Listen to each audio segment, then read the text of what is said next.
Il signifiait par là de quel genre de mort il allait mourir.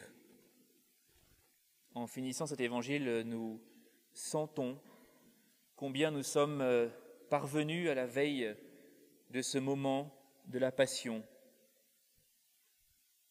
Nous sentons que Jésus, à ce moment-là, est parvenu à la veille de sa Passion, mais nous sentons que nous aussi, dans ce cheminement du carême, nous sommes parvenus au moment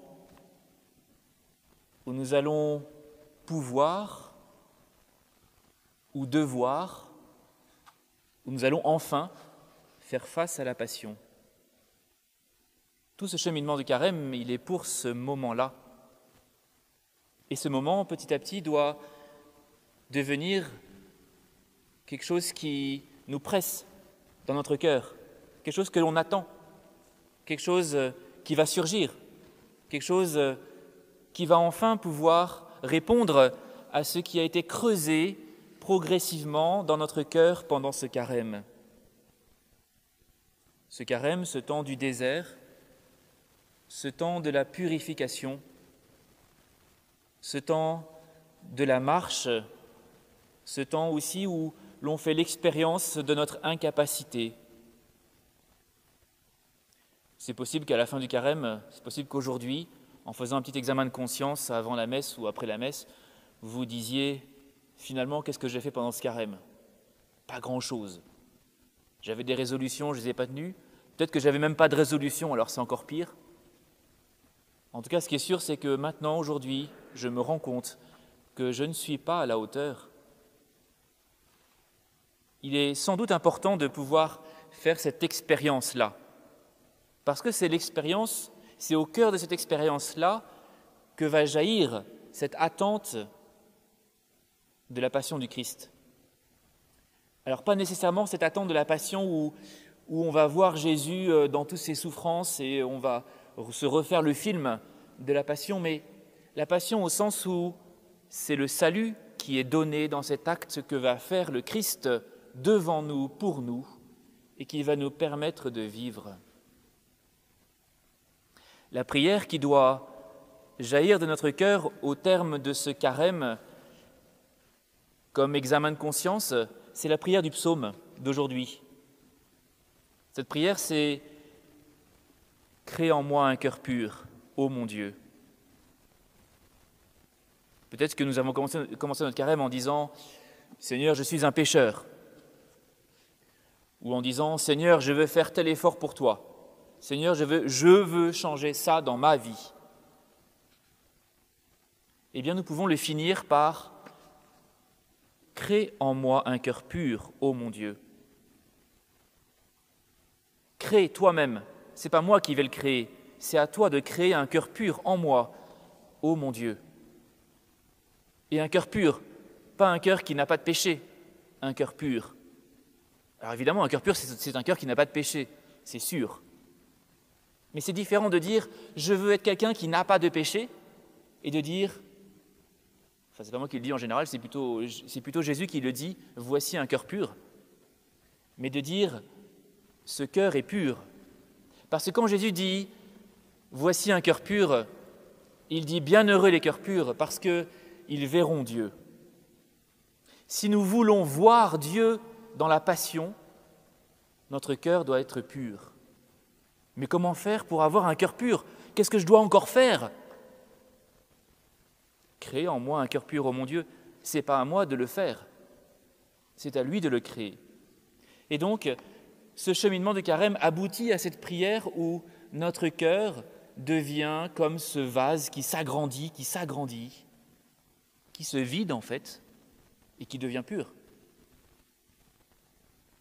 Et c'est Jésus qui va vider ce vase. Nous l'avons rempli avec plein de résolutions qui sont peut-être parfois autant de péchés, parce que y a-t-il une grosse différence entre une résolution héroïque et un péché d'orgueil ? Combien y a-t-il de différence ? Je n'en sais rien. Ce qui est sûr, c'est que quand c'est Jésus qui vient créer en moi ce cœur pur, qui vient laver ce vase pour qu'il soit enfin vide, eh bien à ce moment-là, je suis prêt à voir Dieu dans la passion. Et donc peut-être que ce sentiment d'imperfection que nous pouvons avoir, eh bien, il peut s'apaiser, se consoler avec cette prière. Crée en moi un cœur pur, ô mon Dieu.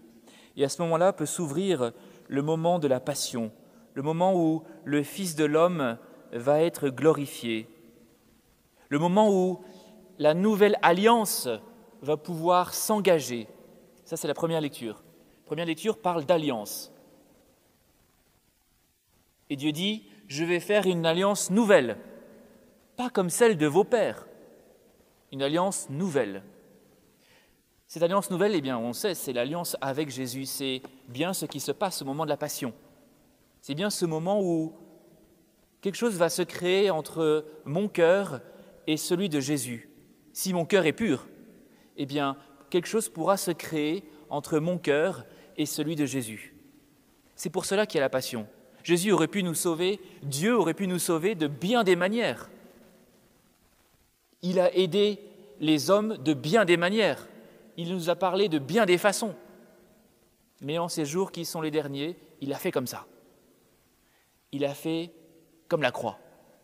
Et en faisant comme la croix, en faisant comme ça, il nous a montré qu'il nous aimait. Il nous a montré que cette alliance, c'est une alliance qui n'est pas une alliance liturgique, qui n'est pas une alliance où il faut faire des choses, qui n'est pas une alliance sociale, politique, qui n'est pas une alliance avec un plan, un projet humain. C'est une alliance de cœur à cœur. Et c'est ça que nous avons à vivre. Et c'est dans cela que nous devons entrer aujourd'hui, maintenant, dans cette messe, en écoutant cet évangile, en vivant cette Eucharistie. Nous devons commencer à entrer dans ce moment de grâce, ce moment de l'alliance, ce moment du cœur à cœur avec Jésus, qui va donner son cœur. Et comment va-t-il le donner ? Eh bien, il va le donner comme le grain de blé qui tombe en terre et qui meurt. Et que si une alliance cœur à cœur se crée entre moi et Jésus, eh bien, je vais tomber dans la terre avec lui et je vais mourir avec lui. C'est pour ça que, si je puis me permettre de corriger la première lecture, c'est interdit, mais ce n'est pas comme l'alliance donnée à vos pères. Oui, mais attention, quel père ? Parce qu'il y en a quand même un qui est spécial, c'est Abraham. Abraham, l'alliance avec Dieu, elle est quand même particulière, parce que Abraham, il a accepté de donner son fils. Il est mort, Abraham. Et même, c'est pour ça que ce n'est pas moi qui corrige la première lecture, mais Jésus nous donne une indication. Il nous dit, Abraham a vu mon jour, et il s'est réjoui. Abraham a eu le cœur pur, il a pu voir Dieu.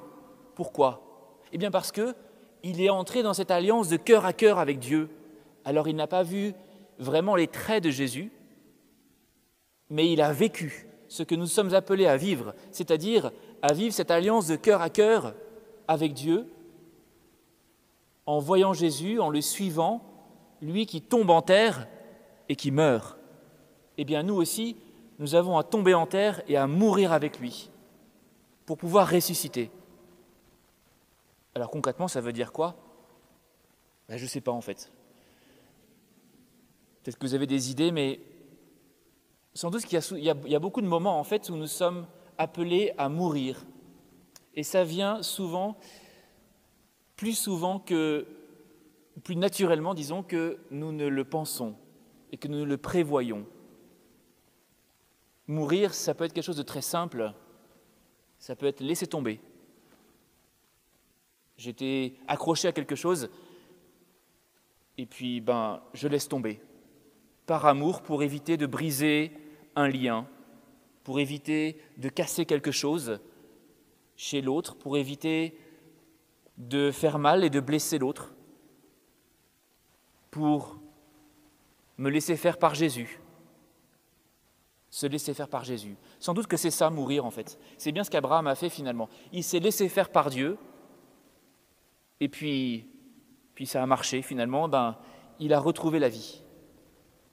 De la même manière, nous sommes appelés à faire ces expériences particulières.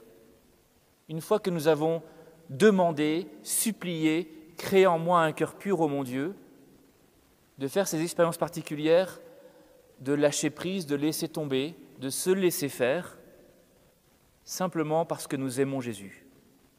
Et que ce moment où nous sommes, vous savez, sur la tangente, là, est-ce que je vais dire oui ou non? Est-ce que je vais me laisser faire ou est-ce que je vais tenir? Est-ce que ce moment où ce qui fera basculer, ce sera parce que je t'aime, Jésus, parce que je suis avec toi, parce qu'il y a ce cœur à cœur entre moi et toi, parce qu'il y a cette alliance entre moi et toi. D'accord, je veux bien, je laisse tomber. Et j'avance. Je me laisse faire par toi. À ce moment-là, l'alliance entre le cœur de Jésus et le nôtre pourra devenir la vraie. À ce moment-là, nous serons celui qui l'aime, eh bien, nous serons celui qui aime Jésus et qui du coup le suivons, que celui qui m'aime. Comment il dit ça en fait?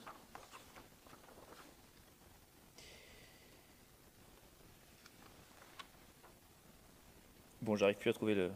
Bref. Si quelqu'un veut me servir, qu'il me suive. Et là où je suis, là aussi sera mon serviteur. Laissons-nous faire par Jésus durant toute cette semaine pour préparer notre cœur à vivre la passion.